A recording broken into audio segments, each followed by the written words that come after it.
This is my job, making people laugh, working with two North Carolinians who are sensational. Keep it going for Susan and Durham.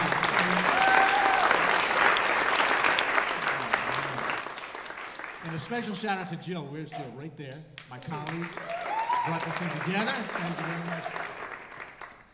So, this whole business about being a rabbi and a stand-up comic came together in one moment recently. I was changing planes in Philadelphia on the way to a show in L.A., and a woman walked up to me, did a double take. She said, "You're Rabbi Alper, aren't you?" I said, "Yes." She said, "You probably don't remember me," and I didn't. She said, "But I was a kid in your congregation here in Philadelphia during the early 80s. And I used to watch the way you would teach and lead services and counsel and preach, and so I decided to become a rabbi anyway."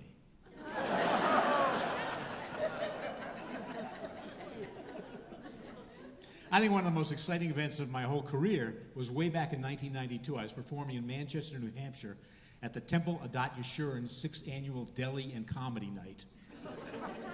It was just before the presidential primaries, and George and Barbara Bush came by for a campaign appearance. And I was speaking with him when Barbara walked over. She said, "George, do you want pastrami or corned beef?" He said, "Gee, I don't know." And it was at that moment that I became a presidential advisor. Told him to go for the pastrami. People tell me this all the time. You're looking at me, and even outside they say, it's a possibility. It could never really happen. But they say, given the way I look and the way I sound, if ever Steve Martin and Alan Alda were to have a child. And of course, that reminds me of the fact there is another rabbi, comedian, Jackie Mason. There are a few differences, though, between me and Mason. First of all, I'm still a practicing rabbi, part-time. He is not. And secondly, the accent. And to me, Jackie Mason does not sound Jewish. In my view, an authentic Jewish accent is like my grandfather's, something he derived from that faraway land of his birth, Bangor, Maine. I can hear him now saying, "Well, Bobby, got to get you down to a synagogue. Start you studying for your bar mitzvah." I mean, to me, that's a Jewish accent. Yeah. My grandfather loved to tell stories. He said he was up on the bridge of the Bar Harbor Ferry one time, talking with the captain, when a very proper Boston matron joined the conversation. And suddenly a seagull flew over and made a dropping, splat on the captain's lapel. "Oh, my goodness," she said, "I'll run and get some toilet paper." And the captain replied, "Oh, don't you bother. By the time you get back, that bird will be a half a mile from here."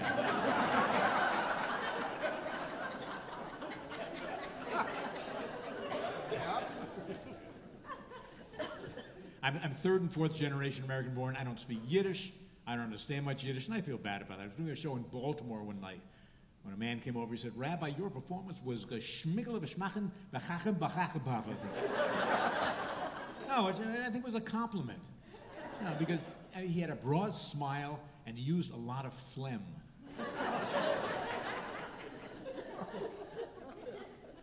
One of the things I love to do is just before Yom Kippur, Day of Atonement, go around to family and friends and tell them, if there's anything during the past year I have said or done that has hurt you or offended you, I want you to know you're too sensitive.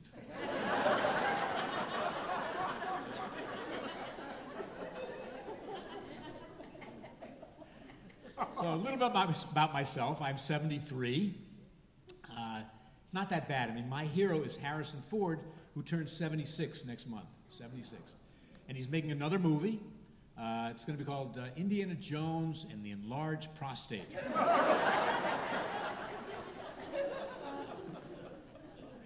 And, well, they're going to test market that title. If that doesn't work, they've got a backup title, Indiana Jones and the Reverse Mortgage. And after that wraps, they're going to revive The Fugitive. Remember that movie, The Fugitive? In this newest episode, Dr. Richard Kimball flees assisted living.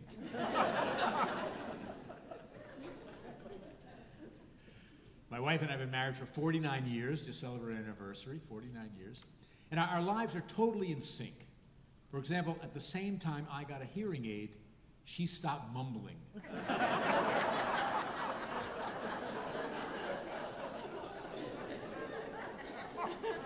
I saw a couple elbows going.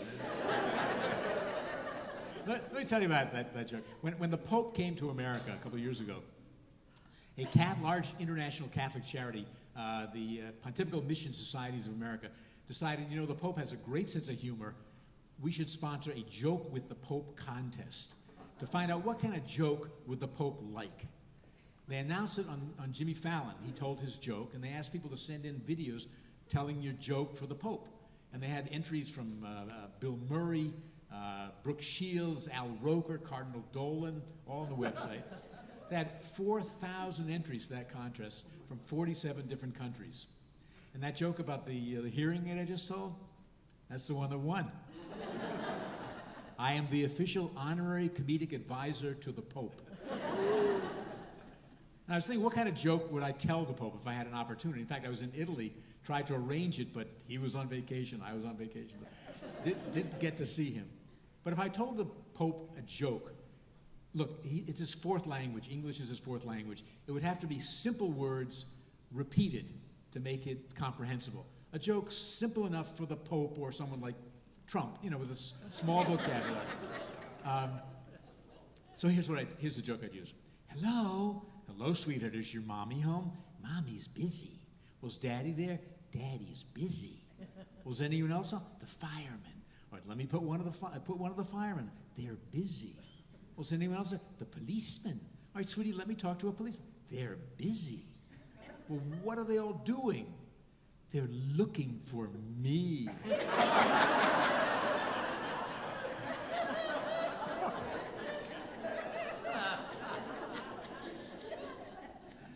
I met Sherry when I was home from college at the end of my sophomore year. I was hanging out with a friend whose younger sister was hosting a slumber party for 6 girls with whom she just graduated high school. We, of course, crashed the party. And for some reason, they were all sitting on the floor of the kitchen. And I looked down, and I saw one really cute girl wearing pink baby doll pajamas. And I thought to myself, wow, I bet she would look hot in clothes. So 49 years, a lot of experiences, medical stuff. I'm gonna tell you a medical story, and I'm gonna use 2 terms that I don't think any comedian in the world uses in his or her act. You can Google this, but I don't think any other comedians use the words cystoscopy and urethra. I'm probably the only one. I had to have a cystoscopy where they look at your bladder. They looked at mine, pronounced it lovely, beautiful. But to do that, they have to take a tube and insert it in one's urethra. And at the end of the tube is a light and a camera on a little tiny iPhone 7.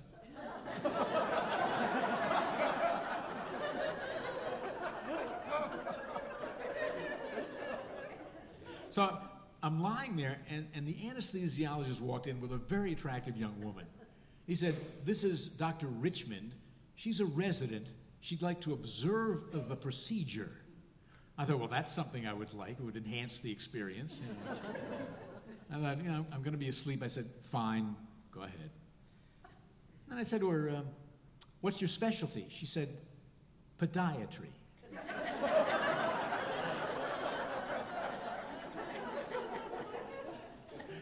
The weird thing is, the next morning, she friended me on Facebook. Sherry's a psychotherapist. She's very compassionate. She's brilliant and very proud of her. She told me she was working with a couple around the issue of communication in their marriage. At a certain point, she said to the wife, well, let me ask you, for example, how do you express when you want to make love? The woman said, well, I say, sweetheart, I'm going upstairs now, and I'm going to take a long, hot shower. Her husband said, that's what you've been telling me? All these years, I thought you meant I shouldn't run the dishwasher.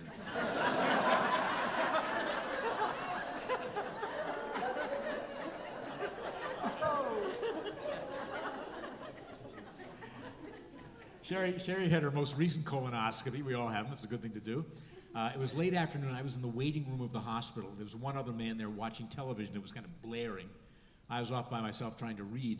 A nurse walked in and said, Mr. Albert? I said, well, it's Alper. So, well, your wife is all set. Let me take you to her room. We got up there.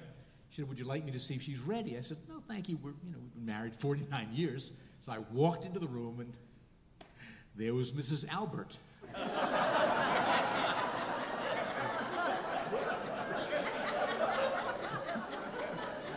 No, she was not ready. Not happy. Not happy. So, anyway, we have two children. We have an adorable 45-year-old, and a cute as a button 41-year-old, both in the gifted program.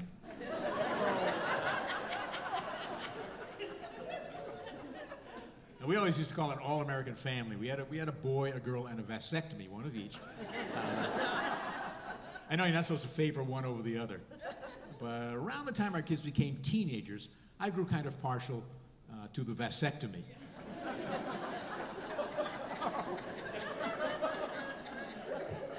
Came down to dinner one night. My daughter was wearing black pants, black shirt, black lipstick, black eyeshadow, and black nail polish. Our son had his scruffy little beard and a bandana around his head. I said, how lovely. I'm dining this evening with Morticia and Willie Nelson. And turns out the Torah has something to say about kids that age. According to one of the commentaries, the reason Abraham was about to sacrifice Isaac at the age of 12 and not 13 is because at 13, it wouldn't have been a sacrifice.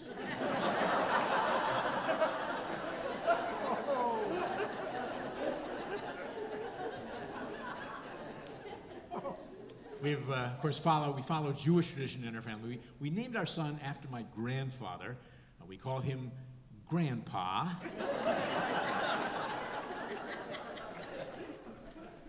Years ago, we got some good news about him. We found out we were able to arrange a student loan for him. We loaned him to a family in Iowa.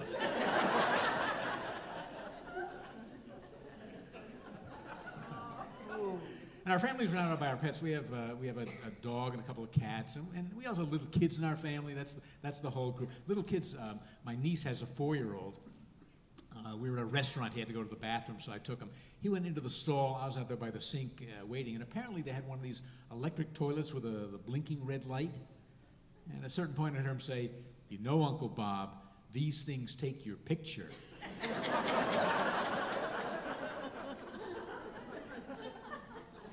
And our dog is a recent acquisition because our old dog died.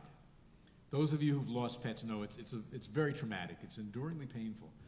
In fact, years ago, there was a show on TV called Kids Say the Darndest Things with Art Linkletter. A lot of people know that. Good show. Little boy had a sad expression. Linkletter said, "What's the matter?" He said, "Well, my dog died."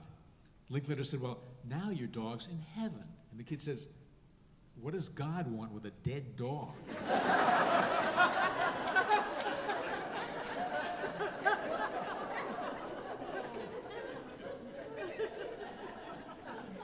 I heard about a family where the dog killed the little boy's turtle. So they had a funeral in the backyard. It was very quiet until finally little 8-year-old Michael asked if anyone was going to speak. His mother said, "Sweetie, why don't you? Because you knew him best." Kid thought for a minute. He said, "Baruch atah Adonai, turtles gotta die."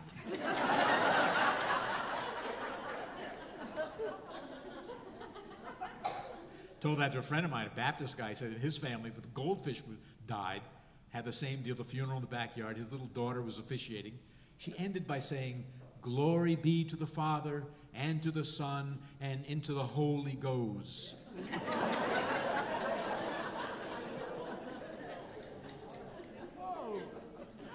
I'd like to talk about our dog. He had an interesting history. He was a survivor of one of the hurricanes in South Florida. And whenever those hurricanes hit, a lot of dogs get displaced. The families have to surrender them. Their houses are destroyed, whatever. So they gathered them in pounds for about 3 months until they organized to the point where they were able to take the purebred dogs and fly them to kennel societies all around the country for adoption. Our dog was one of them, although, well, he was a mongrel. He came up by bus. Greyhound. So, yeah, I know, it's one of those. But he was a good dog. I named him Gideon. Gideon. You know, I want to give him a good biblical name. And I was in a hotel room one night. So it turns out he was a real southern dog. It's interesting. Dogs in our neighborhood, when they bark, you'd hear woof, woof. And when Giddy would bark, you'd hear woof, woof.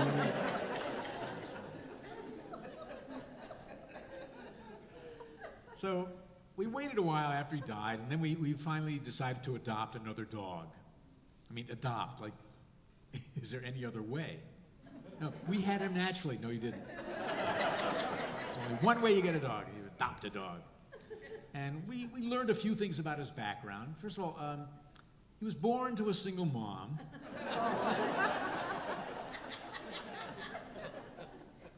And he came from Puerto Rico. There's a terrible dog problem in Puerto Rico. I mean, thousands and thousands of dogs on the street, and they throw them up bridges. It's heartbreaking. But they found this litter, and they took care of them. They weaned them, and they eventually sent them to New Hampshire for fostering, and that's where we got him. Problem was, he arrived with the name Jesus. A Jewish family, dog named Jesus. So we decided to compromise. We called him Zeus. Zeus. You know, then if we had to get his attention, we'd say, "Hey, Zeus!" You know.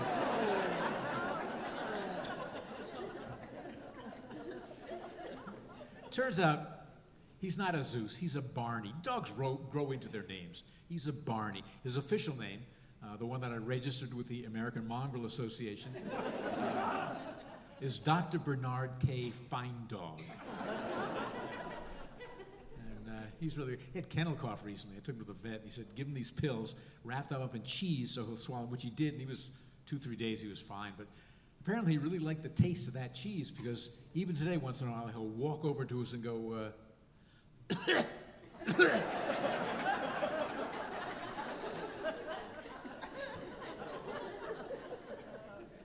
And you know how they say dogs and their owners, they begin to look alike and act alike, and a little reciprocity goes around between them? In our family, it's a little strange, but, well, my dog gives me kisses, and my wife turns around 3 times before she sits.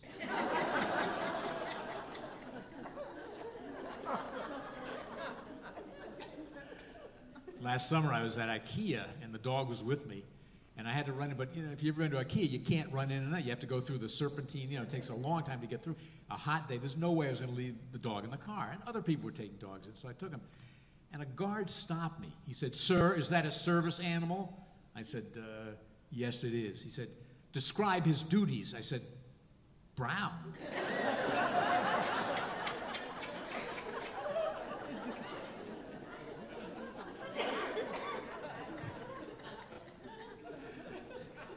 We have a cat. My wife named him. His name is Bob Jr. Bob Jr., great cat. He sleeps between my head and my wife's head. And I realized one time, I was very proud to point this out to my wife. I said, "You realize he sleeps with his face towards me and his butt towards you?" I said, "He does that because he loves me." She said, "No, he does that because he trusts me."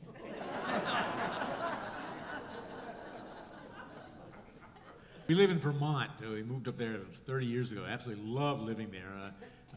We're very proud of our state university. I found at the University of Vermont, apparently Hebrew, Russian, and German are all located in the same building. It's called the Department of Semitic and Anti-Semitic Languages.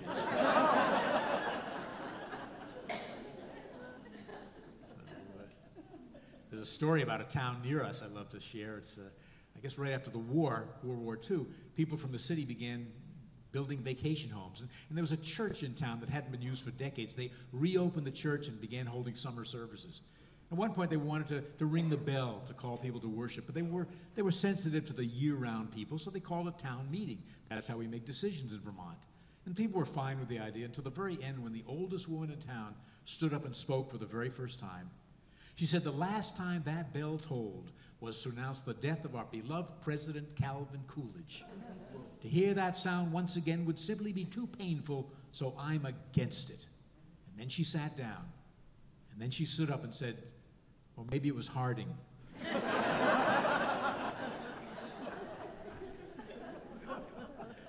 We even have Jewish farmers in Vermont, Jewish farmers. They're pretty easy to spot. In the summer, they drive tractors with Florida license plates.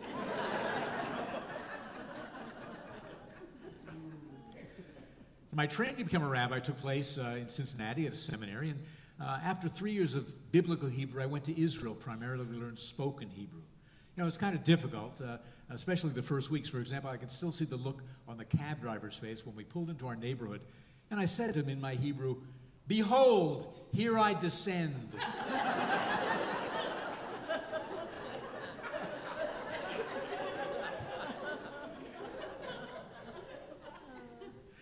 I had to call our landlord and explain to him that we were receiving bills for the previous tenant. I wanted to say to him, "Anachnu mekablim cheshbonot." We receive bills. He said, "Ma, what?" I said it again. He said, "Ma's that? What's that?" And I realized instead of saying "Anachnu mekablim," we receive, I was saying "Anachnu mechablim," which means we are terrorists. So we love living there. This was 1969, 70, long before cell phones. Had to make a call from Jerusalem to Tel Aviv. I dialed the number. I heard a voice say, "Please deposit 8 tokens." I said, "Gee, I only have 7. The voice said, "All right, I take 7.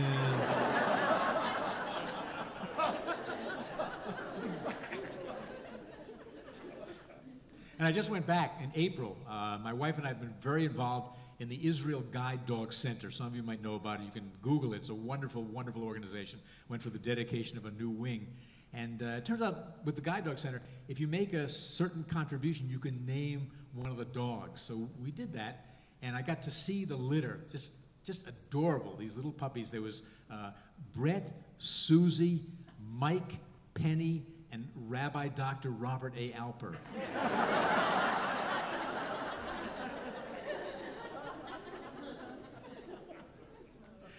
So, by the way, you can't do that, but I hope you will look at Israel Guide Dog Center and become involved.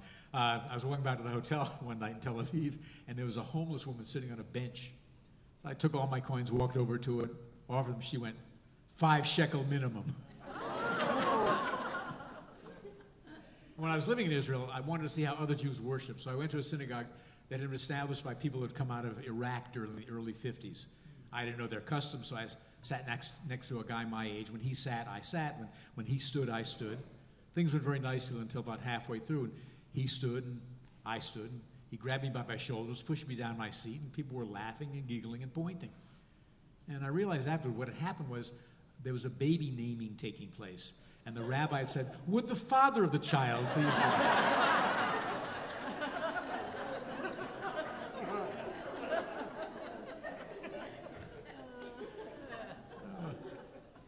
Had congregations in Buffalo and in Philadelphia. Love to do weddings. That's one of my favorite activities, although the worst weddings had to be the outdoor summer events in Philadelphia. You know, people would select a location in the winter or spring and not realize how absolutely dreadful it is in the middle of summer. I had one wedding, it was 99 degrees. Everyone stayed in the air-conditioned reception room till the very last moment. When it was time to be in, the ushers first escorted all the elderly people out, which they do as kind of a courtesy, so the older folks could spend just a little extra time in the heat and humidity. The couple dragged themselves down the aisle. When they reached me, the bride looked at me. She said, "Rabbi, it's so hot. Could you please make it a quick ceremony?" I said, "Do you both want to be married?" They said yes. I said, "You are."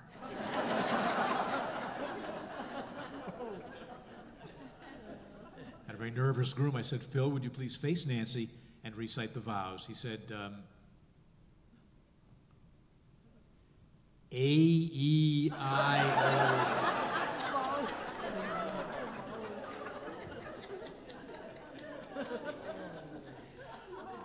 A lot of people are getting married. These older people are getting married, which is wonderful, as it should be. When I'm in Florida, I love to look at the personals ads of the Jewish papers to see some of the stuff that goes on. It's amazing, some of the ads you'll see. There was one ad, it said, "I'm 83 with a 2-year-old left hip."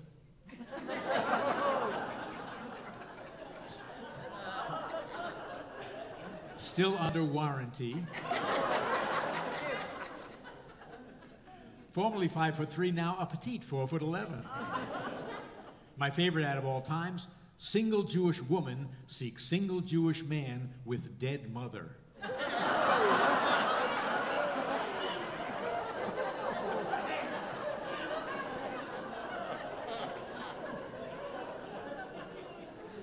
I miss the kids. The kids are adorable. I was in the religious school one time, and I was looking around. They were writing creative prayers. One child wrote, "Dear God, please let there be world peace." Another child asked for an end to hunger. A third child wrote, "Dear God, please send clothes for the girls in my daddy's magazines."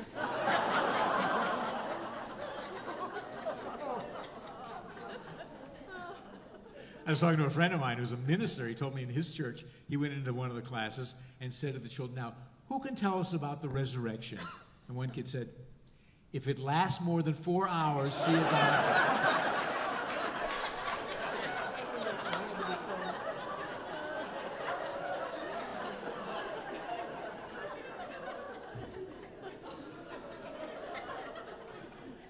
I do a lot of traveling, as you can imagine. Mostly I fly, but once in a while I have a road trip. Last winter I had one, and the day before I was about to leave, my car's heater broke. So I called my mechanic. He said, "We're going to close pretty soon. If you can get it to me, I think I can temporarily fix it," which he did. But it was freezing cold. I put on this fur hat I picked up in Moscow years ago with the ear flaps that stick out to the side, the little strings that hang down. And, I was by myself in the car. And I was in a hurry, wasn't paying attention, and suddenly blue and red flashing lights come up behind me. Well, when that happens, I do 3 things automatically. Pull over to the side of the road, find my registration, and of course, place my clergy sign on the dashboard.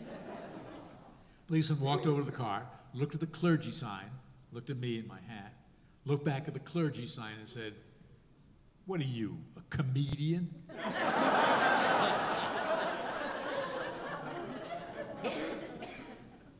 So I fly usually out of Albany, New York, the Albany, New York airport, which is where I came this trip. It's a mid-size airport. It's about an hour and 25 minutes from our home in Vermont. But if I'm lucky, I can fly out of Rutland, Vermont. There's a little airport in Rutland. It has one 8-passenger plane that goes in and out of Boston 3 times a day. So if you're flying across the country or to Europe or something, it works pretty well. And I'm there often enough so that the TSA people know me. Last winter, one of the guys was going through my suitcase. He looked up, he said, "You know, Bob, it's pretty chilly out. You should have packed your gray V-neck sweater."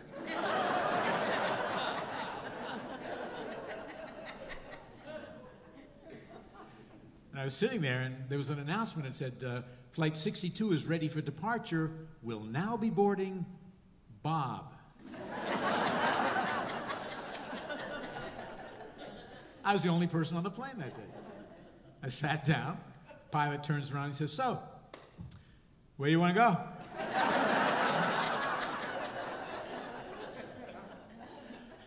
I was getting to a flight on, I think, U.S. Airways a while ago, and the U.S. Airways, and never happened before. The flight attendant was a young man wearing a yarmulke. You know, they greet you at the door, and I said hello, told him who I was. And nice. After we were airborne, he started walking around the cabin with a basket of potato chips and pretzels. "Snack? Would you like a snack? How about a snack?" Gets over to me, "Nosh?" And we're about to take off one day, and the pilot got on. He said, "We have some very special guests on board. Susan and Barry Baxter are celebrating their 50th wedding anniversary. They're sitting in seats 3B and 27D.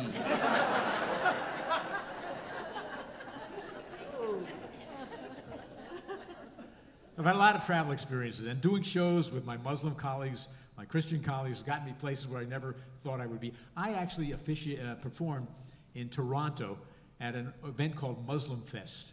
I got out on the stage in front of 2,000 Muslims, all by myself with a microphone and a pole. I looked out, I said, "I feel really strange here, so alone, totally out of place." I said, "Think of it, all of you are Canadians, and I'm American." I almost didn't make it because I flew into Lester Pearson Airport, and going through immigration, the guy says, "So what brings you to our city?" I said, "Well, I'm a rabbi. I'll be doing stand-up comedy at Muslim Fest." He said, "Yeah, this is station 4. Gonna need a supervisor down here." Another time I was on a plane, and a empty seat next to me, and I saw an Orthodox Jewish man came. He sat down next to me. Nice guy. We started talking, but I realized at a certain point he's going to ask me, "What do I do?"